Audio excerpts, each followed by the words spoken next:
Bonjour à toutes et à tous et bienvenue sur Flash Math, des maths rapides et efficaces.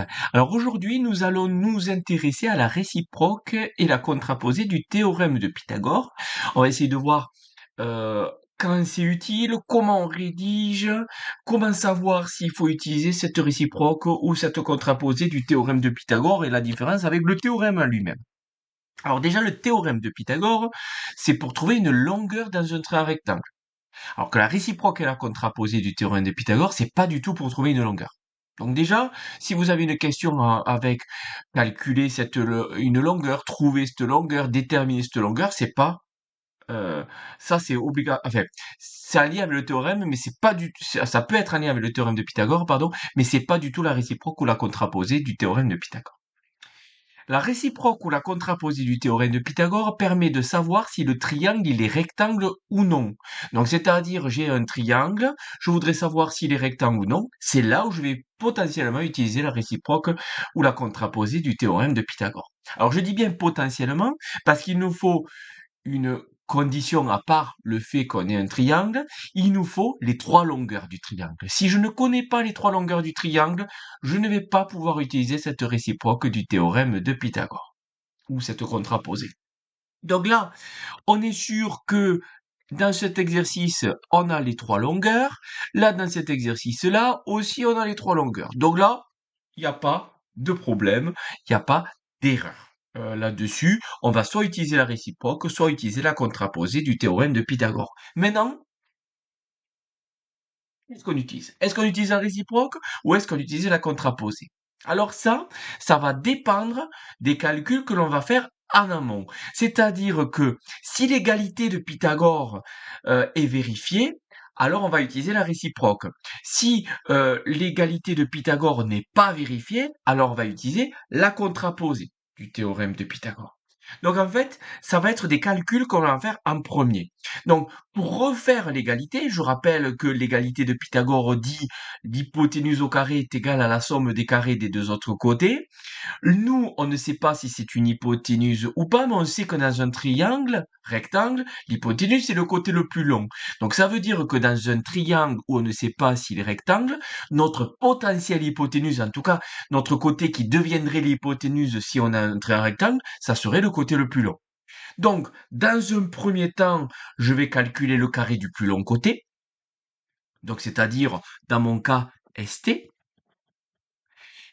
dans un autre temps, à part, je vais calculer la somme des carrés des deux plus petits côtés. Donc, RS plus RT au carré. Et si on trouve le même résultat, ça voudra dire que ST au carré est égal à RS au carré plus RT au carré, et donc l'égalité de Pythagore est vraie, donc ça veut dire que le trait est un rectangle d'après cette réciproque du théorème de Pythagore. Parce que c'est vrai que je ne l'ai pas dit au début, la réciproque du théorème de Pythagore nous dit si l'égalité est vraie, alors le triangle est rectangle. Et la contraposée, c'est la négation de la réciproque. C'est-à-dire, si l'égalité n'est pas vraie, alors le triangle n'est pas rectangle. C'est pour ça que on va utiliser la réciproque du théorème de Pythagore pour montrer qu'on a un triangle rectangle et la contraposée du théorème pour montrer qu'il n'est pas rectangle.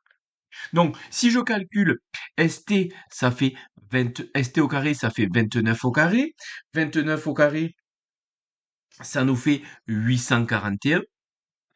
Et RS au carré plus RT au carré, donc RS c'est 20 et RT c'est 21. Donc 20 au carré, ça nous fait 400 et 21 au carré, ça nous fait 441.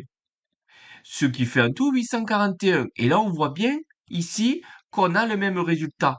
Donc, on le dit, on constate, on a que ST au carré est égal à RS au carré plus RT au carré. On a l'égalité parce qu'on a les deux éléments qui sont vrais. Et donc là, après, on dit, ben, vu que l'égalité est vraie, d'après la réciproque du théorème, du théorème de Pythagore, RST est rectangle Et on dit par contre les rectangles en quoi? Alors comment on peut savoir ces rectangles en quoi? Ben on a vu que ST c'était le plus grand côté. Maintenant qu'on sait que c'est un train rectangle, ça veut dire que ST c'est l'hypoténuse. Et l'hypoténuse, elle est à l'opposé de l'angle droit. Donc ça veut dire que c'est la seule lettre de RST qu'il n'y a pas dans ST. Donc en fait, c'est R, hein. Donc c'est rectangle en R. Donc je répète, hein, ici, ST est égal à 29, c'était le côté le plus long, et maintenant on sait que c'est une hypoténuse parce qu'on est dans un train rectangle. Donc ST, c'est l'hypoténuse. Or, vu que c'est le seul côté qui ne touche pas l'angle droit, l'hypoténuse, ça veut dire que obligatoirement, c'est la seule lettre qu'il n'y a pas dans ST, mais qui est dans RST. Donc là, on a ST, donc la seule lettre qu'il n'y a pas, c'est R, donc c'est rectangle à R. Alors après, il peut y avoir un habillage supplémentaire en termes de rédaction selon les professeurs. Il y en a certains qui mettent d'une part, d'autre part, pour mieux rédiger, pour dire que d'une part, on a ST au carré et on calcule ça, et d'autre part, on a le calcul que l'on a. Ouais, donc c'est très bien, c'est un élément de rédaction supplémentaire. Il y en a aussi certains qui imposent de mettre quel était le côté le plus long. Donc le côté le plus long,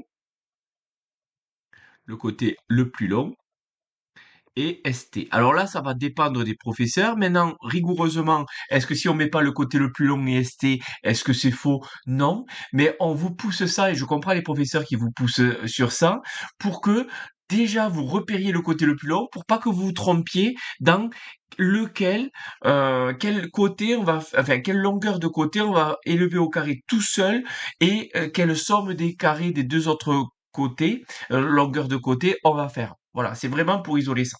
Voilà. Maintenant, si on vous demande est-ce que le train est rectangle ou le train n'est pas rectangle, mais on va constater qu'on n'a pas l'égalité. Donc, vous rédigez toujours pareil, le côté le plus long d'une part, d'autre part. Je me concentre surtout sur le plus important. Je commence par faire le carré du plus long côté. Je suis sur l'exercice 7. Le plus long côté, c'est MN qui fait 7, n'importe quoi. N'importe quoi. Le plus long côté, c'est ON qui fait 9,2 cm. Donc, je vais faire ON au carré qui fait 9,2 au carré.